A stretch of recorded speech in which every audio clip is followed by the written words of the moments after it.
also tell you this bizarre story as well that shows the push from Elon Musk and right-wing agitators here to try to control the discourse going on in Canada right now. So here's the poll. Americans, you have Canada's 51st state. Then it goes on to say that 90% of Canadians say no. 4 in 5 Americans say the decision should be up to Canada. You think about it. While 1 in 10 Canadians overall say they would vote to join the United States in a referendum, that proportion rises to 20% among 2021 conservative voters and drops to 3% among liberals and 1% among New Democrats. So Prime Minister Trudeau is the Liberal Party. They are right now the governing party in an alliance with the New Democratic Party, and I've had on here Marit Stiles, the leader of the NDP New Democrat Party in Ontario. She's going to be running for Premier against Doug Scott. You've got Charlie Angus at the federal level, a member of Parliament in the House of Commons, and I've had Jagmeet Singh, the leader of the NDP, on here as well, and he's in the House of Commons as well, the federal side of things. So NDP only, what does it say, 1%, 99% of NDP wouldn't join, 97% of liberals say they wouldn't join, and then 20% of 2021 conservatives. So come on, liberals and NDP, don't you think you should try to form some coalition here to try to stop Pierre Poilievre from taking over, given those stats? Here are some other findings, and I want to show you some other you're going to want to hear. More key findings from this poll from Angus Reid, this nonprofit. It goes on to say, Trump has said he wouldn't use military force to bring Canada into the fold, but 3 in 5 Canadians say they don't trust him at his word that he won't use military force. 62% of Canadians are worried that Trump's going to use military force against Canada. I want you to think about that as well. This discourse is having an impact on views of the U.S. from north of the border. Favorability is down 15 points from June of this year. Further, Canadians are now 3 times as likely to view the U.S. as an enemy or potential threat compared to 2 years ago.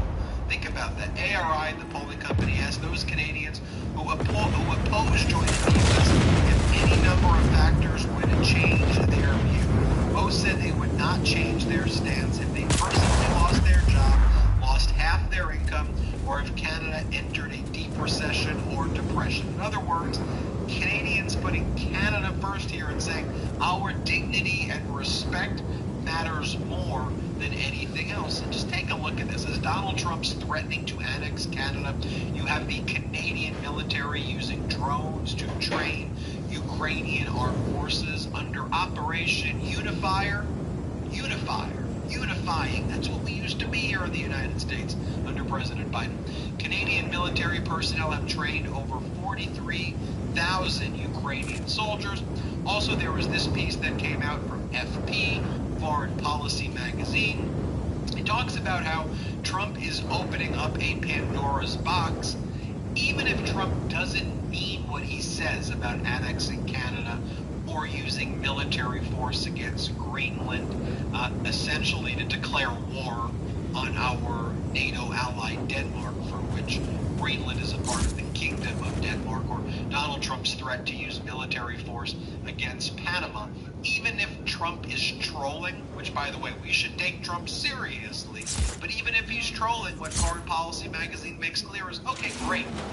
Now you're playing right into the hands of Vladimir Putin and Xi Jinping. Xi Jinping's like, of course I'm going to take over Taiwan, because Trump's saying he's going to take over Greenland and Canada. Right now we're in the age of empires again. The law of the strong versus international law under a United States as a leader holding the fabric of this international order together, which, by the way, is not perfect, but it's certainly better than law of the strong, with Putin impunity saying, well, Trump's saying that he's got Greenland and Canada and Panama. We have some intel on a black-hat operative dressed like a civilian. They're trying to gather info on the army of chaos. Well. Head to these spots. Now let me show you this. The Tennessee Holler posted this.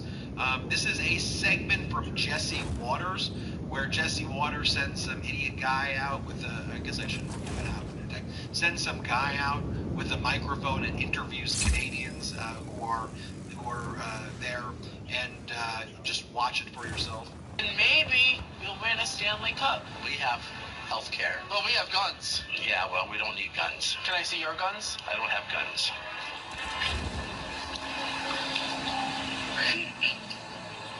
As the Tennessee Holler says, this Jesse Waters segment sums up how dumb the whole thing is very nicely.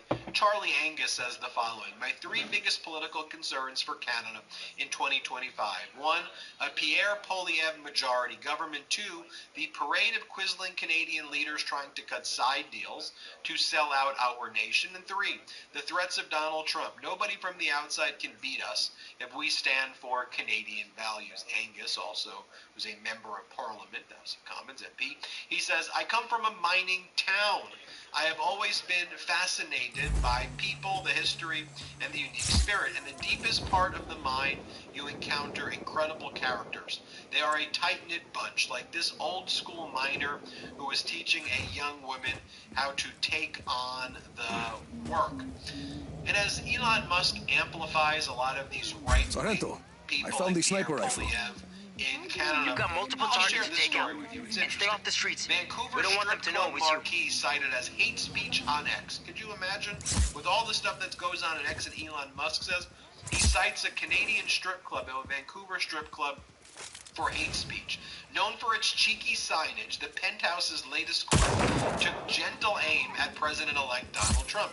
The X account of Vancouver's Penthouse strip club has been suspended, and not for what you'd think. The social media platform known as Twitter formerly known as Twitter, took action after a photo of the club's latest marquee reading, "Forever Neighbors, Hold your bad guys Never are down, Neighbors," Sargento. and it uses the Canadian spelling Que of nota, neighbors, parcero. We can't have them the spying on American us. spelling of neighbors went viral.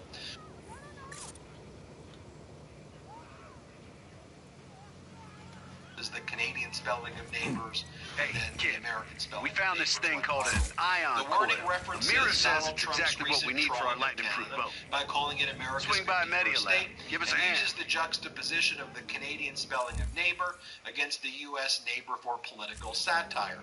Obviously cheeky, the marquee has hit a nerve with some. Only a day after the photo of the Penthouse sign was posted on X, the platform suspended the account as hate speech, apparently, and that was removed. So you see what Elon Musk is trying to do there as well. It seems, in my opinion, that he's trying to silence even the most kind of basic of forms of opposition in Canada while he tries to prop up Pierre Poilievre of the Conservative Party, part of the right-wing podcast Extremist Bros. That's, Pierre Poilievre right there. So, folks, there you have it. Canada saying no way, no way.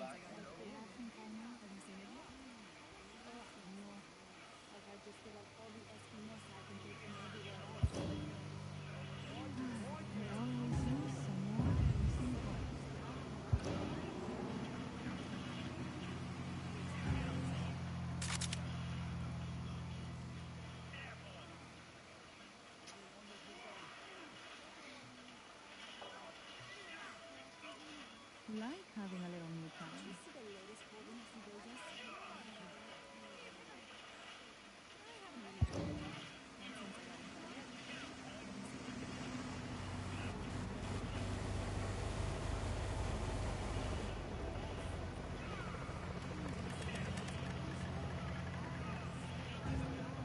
After 8 months of non-stop negotiation, my administration,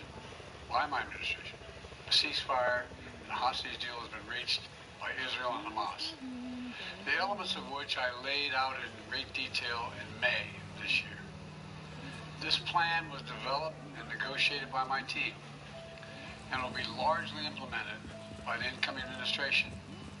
That's why I told my team to keep the incoming administration fully informed, because that's how it should be, working together as Americans. This will be my final address to you from the American people from the Oval Office, from this desk as president. And I've been thinking a lot about who we are, and maybe more importantly, who we should be. Long ago, carver, an iron worker installed beam after beam, day after day. He was joined by steel workers, stonemasons, engineers. They built not just a single structure, but a beacon of freedom. The very idea of America was so big, we felt the entire world needed to see. The Statue of Liberty, a gift from France after our Civil War. Like the very idea of America, it was built not by one person, but by many people, from every background and from around the world. Like America, the Statue of Liberty is not standing still. Yeah. Her foot literally steps forward atop a broken chain of human bondage. Yeah. She's on the march, and she literally moves. She was built to sway back and forth to withstand the fury of stormy weather, to stand the test of time because storms are always coming. She sways a few inches, but she never falls into the current below. An engineering marvel. The Statue of Liberty is also an enduring symbol of the soul of our nation. A soul shaped by forces that bring us together and by forces that pull us apart. And yet through good times and tough times, Oh, we've hola stood it señor. all. ¿Todo bien? A nation of pioneers and explorers, of dreamers and doers, of ancestors native to this land, of ancestors who came by force, a nation of immigrants who came to build a better life, a nation holding the torch of the most powerful idea ever in the history of the world, that all of us are created equal, that all of us must serve and be truly justice and fairness, that democracy must defend, find, in every way possible. Our rights, our freedoms, our dreams. We know the idea of America, our institution, our people, our values, and the whole constitution ongoing about power and exercise. But what do we mean by the example of our power? Power of our example.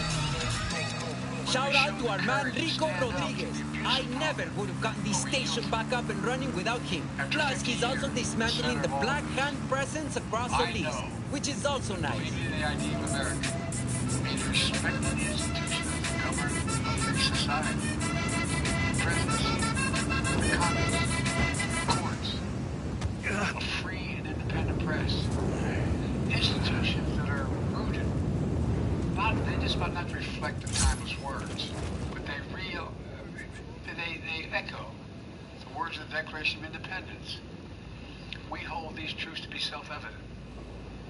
Rooted in the timeless words of the Constitution, we the people.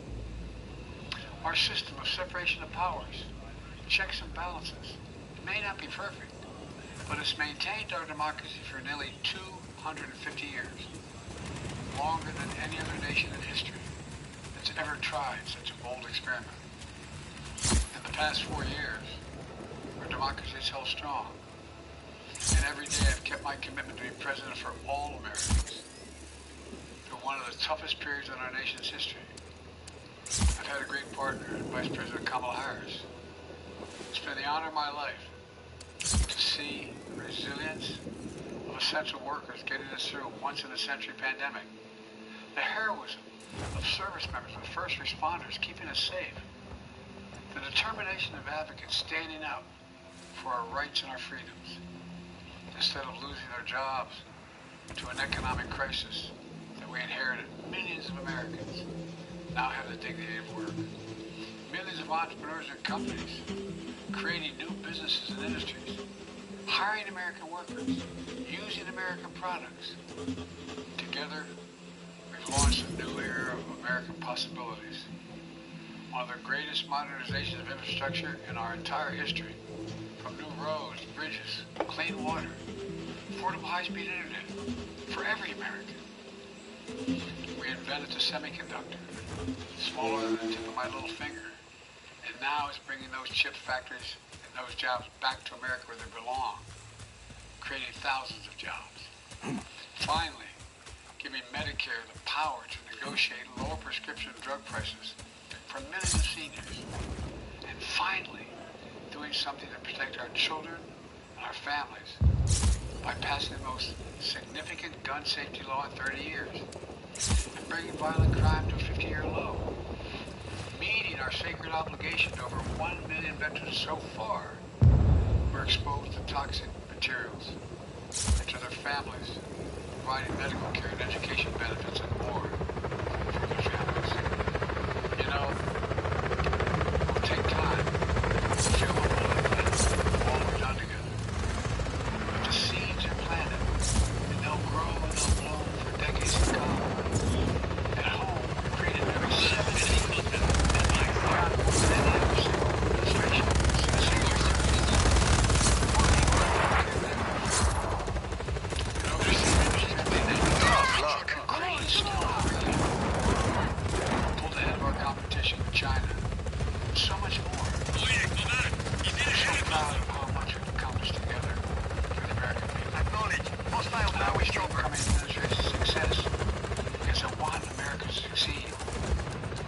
That's why it's on my duty to ensure a peaceful, orderly transition of power, to ensure we lead by the power of our example. I have no doubt that America is in a position to continue to succeed. That's why my farewell address tonight, I want to warn the country of something that can be great concern. This is a dangerous concentration, and that's a dangerous concentration of power in the hands of very few ultra-wealthy people.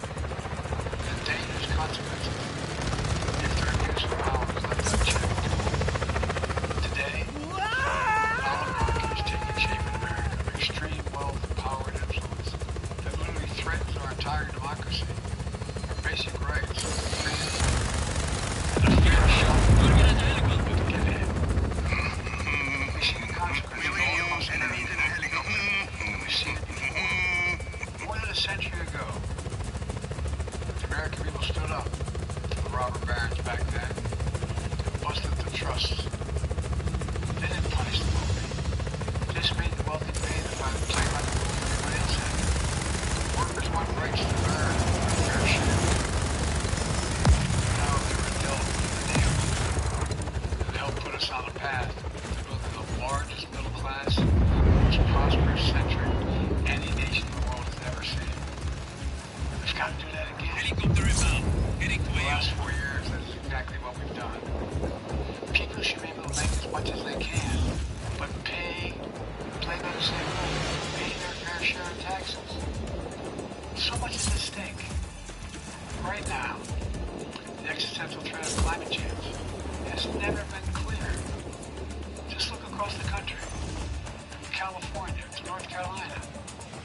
That's why I signed the most significant climate and clean energy law ever in the history of the world. The rest of the world is trying to come out here.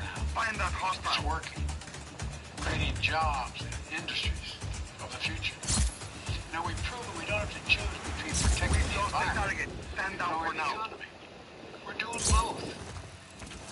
Powerful forces want to wield their unchecked influence to eliminate the steps we've taken to tackle the climate crisis, to serve their own interest for power and profit.